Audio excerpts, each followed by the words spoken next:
Lenihan Boxing Social in association with William Hill and Empire Fight Store. Delighted as always to be joined by Chloe Watson. We're here, Newcastle, first 8-round fight. How are you feeling? You feeling good? Yeah, I'm feeling really good.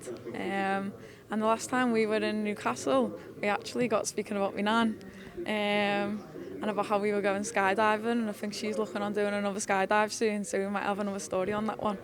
I think that was the first time no, it wasn't. I think it was the first time in person. I think we did a Zoom before that. But is that where you told me you put your brother in a washing machine and all that? Yeah, that was the one. You're quite proud of that, aren't you? Does your brother actually like you, or you told the story so many times? I actually wasn't proud of it. That was like one of the first times that I really spoke about it.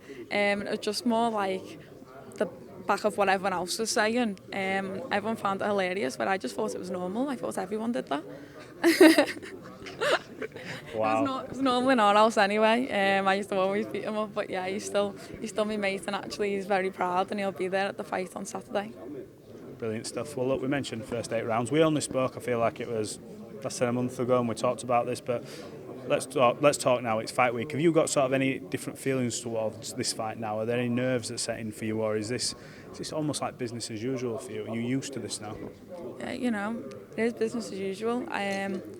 I love what I do at the end of the day, and I feel like I was born to do this. If I didn't, then I wouldn't be doing it. So I like to take everything in my stride, take everything step by step, and so far it's treating me well. Absolutely. Cal has mentioned there as well about potentially that European title shot, sort of a carrot at the end of this fight. Obviously you've got business to take care of, so you can't take your eye off the ball, but I feel like it's really early on, and for you to be getting a potential European title shot, you must be proud of sort of how far you've come from that first fight. Yeah, definitely, and it shows that we're on the right path.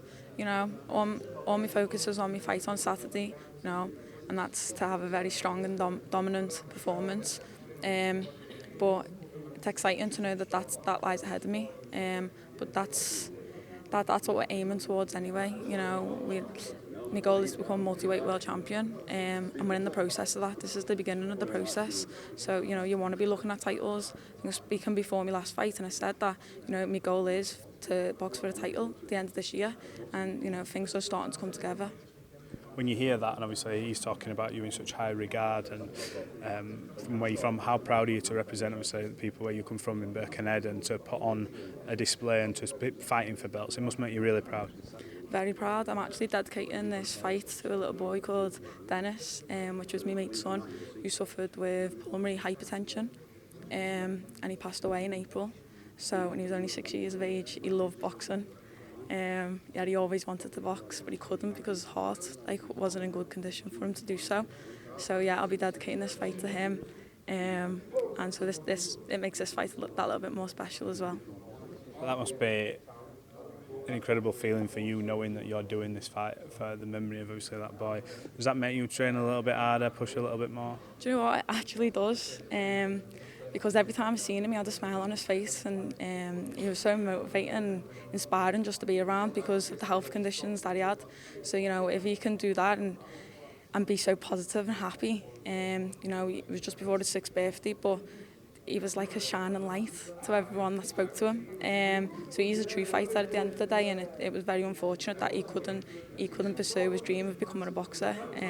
So that definitely gives me my motivation because I can, and I'll be putting on a good performance on Saturday.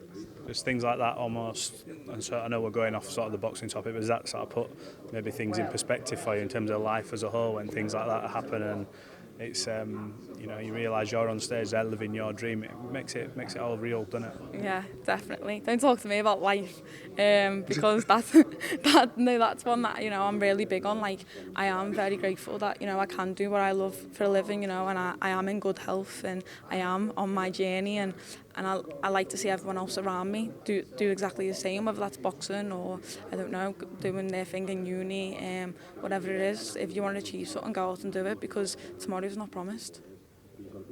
Very wise words. Let's swerve off topic a little bit. You signed with STN, second to none. You must be really pleased. They've done a lot of good stuff. A lot of their fighters Sandy Ryan, everyone else there, Sky Nicholson, and you've now joined that crop. How pleased are you and how did the deal come about? Very pleased, something I'm really excited about. As you can see, with the fighters that they've got, there's no messing about. I feel like I'm at a good point in my career now. I was looking to make a change, and I got speaking to Paul, and here we are.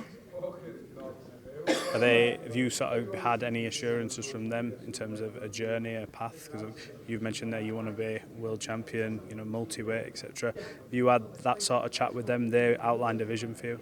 Yeah, definitely. Well, you've got the European title shot in sight, so that says it all. Absolutely. Well, look, Chloe, appreciate you always talking to Boxing Social.